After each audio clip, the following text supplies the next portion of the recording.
Le plus gros fou rire, ouais, c'est peut-être avec la poule dans le casier de Boussoufa parce que ça c'était magique. Vu qu'il arrivait toujours le dernier.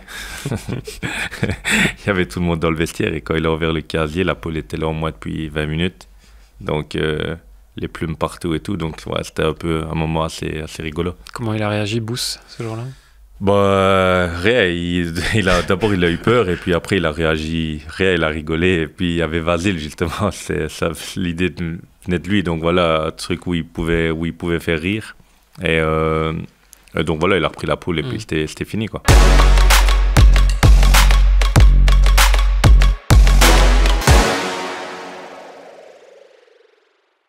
Jonathan Lejar, c'est une formation à la JS Thiers, puis au Standard, un départ à Anderlecht, puis des voyages au Terek Grozny, à Olympiakos, à Malines, à Blackpool, au Standard, à Saint-Tron, à Adana Demirspor, Visé et enfin à Verlaine. Jonathan Lejar, c'est aussi un international chez les jeunes et chez les Diables. C'est le plus de 300 matchs en pro, c'est une superbe carrière qu'on va revisiter ensemble. Jonathan, quel est le joueur le plus fort que tu as affronté durant cette carrière? Moi, j'ai envie de dire Roberto Carlos en match amical, enfin match de gala avec contre le Real. Donc on va dire que à mon poste et contre le joueur que j'ai eu le plus dur, c'est Roberto Carlos. Sinon, dans le championnat belge, je dirais Dante. Roberto Carlos, c'était les plus grosses cuisses que tu aies jamais vues sur un terrain? Ouais, et très rapide. Et sinon, Dante quand même très fort. Quel est le joueur le plus fort avec qui tu as joué? Mathias Suarez. Au-dessus? C'était vraiment Compagnie. au-dessus de tous. Mathis et Guillaume Gillet aussi, qui nous disait qu'il l'avait impressionné. Bah, il me fait un peu penser à Messi. Enfin, Messi, c'est pas Messi, mais je veux dire, un grand joueur, quelqu'un qui sait faire tout avec le ballon, n'importe quel ballon qui arrive de n'importe où, il sait le contrôler, il va vers l'avant, il fait des assists, il marque, il dribble, il est spectaculaire. Voilà, dommage un peu les blessures, mais pour moi, c'est lui. Sinon, Vincent, on savait, après un an à Anderlecht, on savait qu'il allait faire une grande carrière. Quel est le joueur le plus méchant que tu as rencontré? J'ai pas vraiment.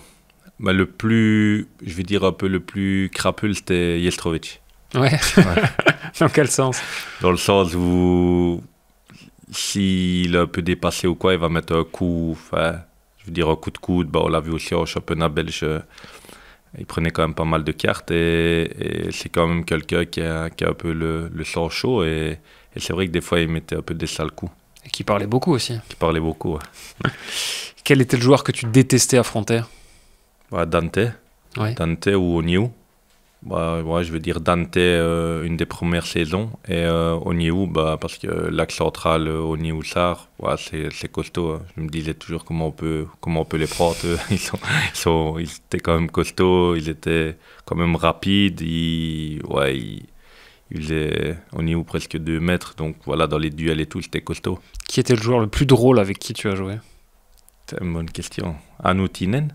Ouais. Anoutinen, sinon je dirais... c'est une très bonne question, ça. Méméchité. Ouais. T'as des blagues qui te reviennent? Pas des blagues, mais voilà, une petite anecdote. Bah, quand on jouait par exemple les matchs à domicile ou à l'extérieur, on allait au Milo Vert. À l'époque, c'était une obligation, donc tous les matchs on était à l'hôtel. Et lui, chaque Milo Vert, 3-4 heures du matin, toujours au téléphone. Et c'est pas qu'il faisait doucement ou quoi. Tout le monde en profitait. Et donc voilà, mais parmi tant d'autres, parce que c'est un très bon gars, un gars que je connais fort bien. Et mais voilà, il fait tout le temps rire, il a jamais la pression. Il prend le foot il prenait le foot comme du bonheur et comme un jeu. Tu ne parles pas de Marcin Wasilewski et de cette Smart qui a fini enfermé dans un conteneur. Ouais, raconté maintenant, Guillaume si, Vasile, ouais, c'est aussi un comique, mais c'est différent. Vasile, il a quand même des moments où il est sérieux et ça, tandis que Tchité, il est tout le temps, je veux dire, rigolo, lui. Même 5 minutes avant le match, 3 minutes, voilà, c'est tout le temps rigolo. Vasile, ouais, il peut avoir des bonnes blagues, comme la Smart dans le conteneur, ouais, ça c'était bien, comme la poule dans le casier de Boussoufa. Voilà, il y a eu plein de trucs qui font rire, mais il est quand même, on va dire, la plupart du temps, quand il est au foot, sérieux. Qui était le plus fêtard parmi tes coéquipiers? Le plus fêtard. Bah, je pense que, je vais dire la génération au début, bah, j'ai envie de dire Jestrovic, Goran Lovre, Williamson, bah, voilà, toutes ces personnes-là aimaient quand même faire la fête après les matchs et tout. Sinon, bah, c'est un peu eux que j'ai. Enfin, vraiment, c'est eux qui m'ont un peu, pas initié, mais je veux dire, au début, c'est un peu eux que je suivais parce que j'avais 16-17 ans. Eux, on avait déjà quand même 6-7 de plus que moi. Donc je les suivais à eux, quoi. Donc, c'est un peu ceux-là. Est-ce qu'il y a un joueur que tu as perdu de vue et que tu aimerais revoir? Lukaku? Message est lancé. Non, parce qu'il il a parlé de moi dans un article il y a quoi 6-7 mois où il disait que le premier assist, c'est moi qui lui avais fait et que j'avais un super centre. Donc voilà, je me dis que voilà, après, il n'y a pas non plus 50 ans non plus. Mais voilà, c'est quelqu'un, vu que j'ai pas les réseaux sociaux, enfin j'ai rien de ça, voilà, c'est quelqu'un bah, que ça me ferait plaisir de revoir parce que voilà, j'ai partagé quand même avec lui 2 ans et voilà, c'est un super bon gars et je me dis que si je pouvais une fois aller voir un match, même avec le petit ou quoi, bah, ça peut être pas mal. Quelle était l'équipe la plus forte dans laquelle tu as évolué? Ça dépend un peu les générations. Maintenant, si on prend le football il y a 20 ans et on prend le football 10 ans après, bah, c'est sûr que c'était pas la même chose. J'ai joué avec des joueurs incroyables comme Zetterberg, Baseggio. Et puis j'ai eu des joueurs comme Biglia et Polak. Donc voilà, c'est difficile de mélanger les générations, même s'il y a que peut-être 6-7 ans ou 10 ans en plus. Mais je dirais plus la génération peut-être entre 2007 et 2010. Quelle est la plus grosse engueulade que tu as vécue dans un vestiaire? Ouais, ça c'est difficile. Moi je m'en souviens une de moi avec Vercotteren. Une petite anecdote, c'est que j'étais le seul joueur à devoir rester l'après-midi pour m'entraîner. Et donc, je me dis, tout le monde part, enfin, tout le monde est en congé et moi, je dois rester. Donc, je suis un peu une personne impulsive.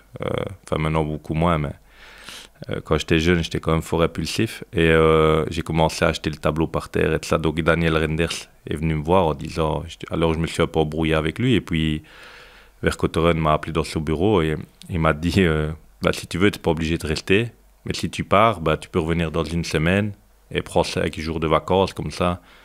Et puis tout compte fait, bah, j'ai été m'entraîner. En fait, c'était juste 1 heure de centre pour les attaquants avec les U21.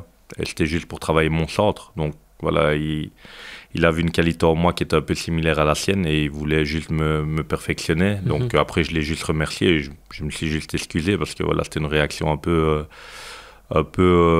qui était allez, trop rapide et j'aurais dû un peu aller faire l'entraînement déjà et puis le remercier, ce que j'ai fait après. Quel a été ton plus gros fou rire dans un vestiaire? J'en ai eu beaucoup, mais je dirais que le plus gros fou rire, ouais, c'est peut-être avec la poule dans le casier de Boussoufa parce que ça c'était magique. Vu qu'il arrivait toujours le dernier. Il y avait tout le monde dans le vestiaire et quand il a ouvert le casier, la poule était là au moins depuis 20 minutes. Donc les plumes partout et tout. Donc ouais, c'était un peu un moment assez rigolo. Comment il a réagi, Bouss, ce jour-là?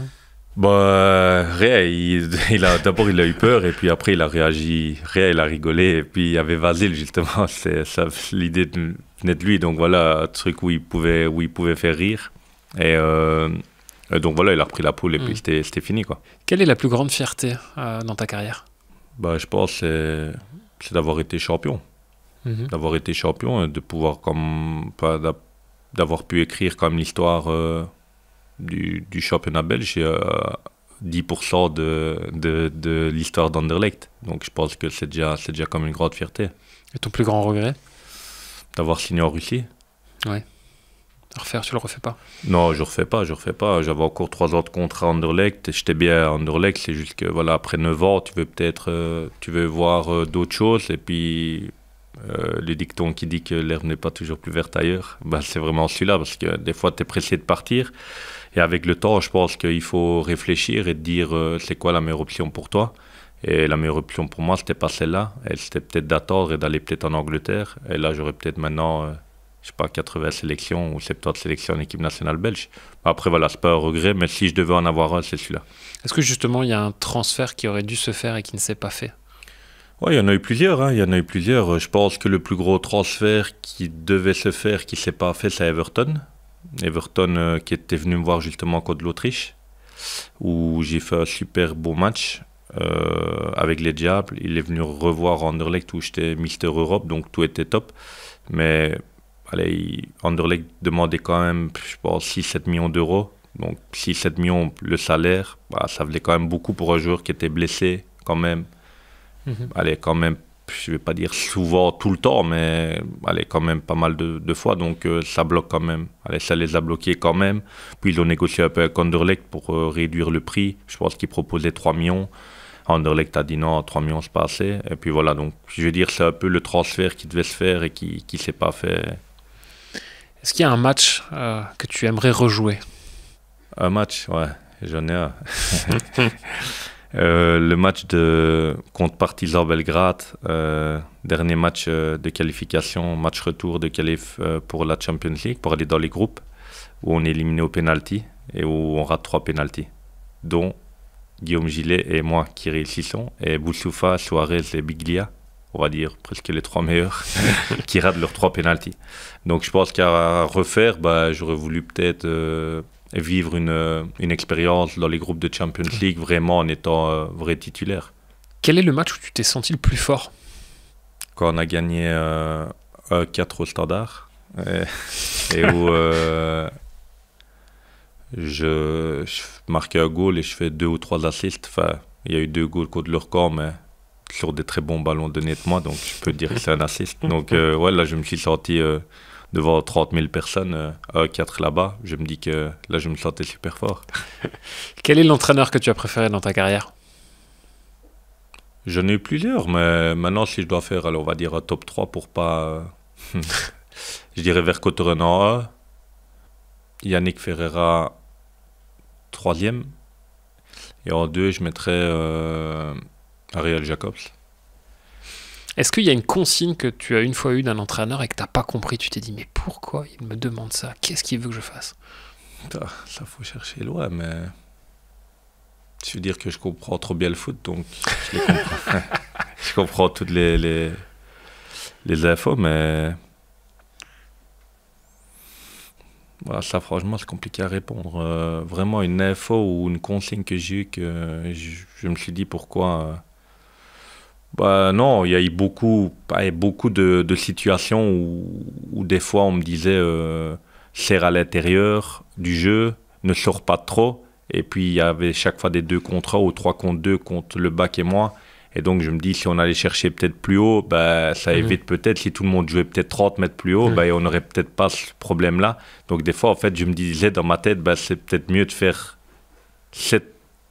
Allez, pas tactique là, parce que la tactique était bonne, mais les consignes peut-être d'aller chercher plus haut, et peut-être que ça, ben, on n'aurait pas reculé, et on n'aurait pas été peut-être dominé comme ça. Donc voilà, des situations comme ça, il y en a eu plusieurs, mais voilà, c'est pas vraiment, pas vraiment où moi, j'ai pas compris la consigne, c'est juste que je me posais la question de me dire, est-ce que la consigne...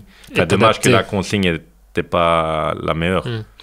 Quelle est la chose la plus folle que tu as vue dans ta carrière? La plus folle? Ben, je vais dire Kadyrov. Hein. Kadyrov, parce que voilà, c'est une personne, je pense, qui est multimilliardaire et qui se refuserait et qui voit tout en grand. Donc, j'ai vu des trucs, qui étaient incroyables, quoi, comme la panthère, enfin les 2 panthères noires, qui n'étaient pas très grandes, mais 4-5 mois dans la salle à manger, dans son palais, là où on a été mangé. Puis plein d'autres trucs, quoi, le nombre de voitures qu'il a, qui sont avec de la poussière, 200-300 voitures. Donc voilà, des trucs, je peux en dire beaucoup, mais je veux dire, voilà, c'est quelqu'un où j'ai été le plus impressionné sur son monde. Je m'en foutisme, mais en même temps, quand même chef de la République de Tchétchénie. Donc voilà, donc un dans l'autre, ben, fanat de sport, mais en même temps rigolo, et voilà, c'est un peu ça. Pour finir, quelle est l'anecdote que tu n'as jamais racontée? C'est le moment de nous la livrer. Franchement, Une anecdote que j'ai jamais dit. Ouais. Allez, je vais dire une. Je devais signer à Oujpest. Quand